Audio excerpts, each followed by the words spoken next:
দুষ্ট জিনের খপ্পরে পড়ে জীবনে উল্টো বানের পানির মতো টাকা খরচ হতে থাকে। এমন পরিস্থিতিতে আমাদের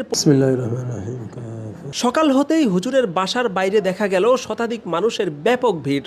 দেশের হুজুরের স্বচ্ছতা এবং তার ব্যাপারে নিজেদের আস্থার কথা জানিয়েছেন দেশের সচেতন ওলামায়ে কেরাম। পৌরাণিকভাবেই উনি মানুষের চিকিৎসা করে থাকেন এবং লক্ষ লক্ষ অ্যালার্জির মতো ছোট ছোট আমি বড় পেরেশান হলাম, অনেক ডাক্তার দেখালাম, কিন্তু তেমন কোনো উন্নতি হলো না।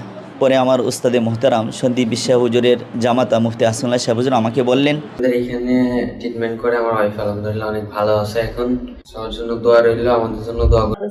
তারপর আমরা অনেক রুগী নিয়েছিলাম, ছোট রুগী নিয়েছিলাম, কয়েকদিন আগে আমার নন্দেরও নিয়েছিল, তারও বলা খুশি। তারপরে আমি তো নিজে আইতেছি টুকটাক নিয়ে, আজকে নিয়ে আসলাম ছেলেদের। সবাই ভালো হয়েছে আলহামদুলিল্লাহ, সবাই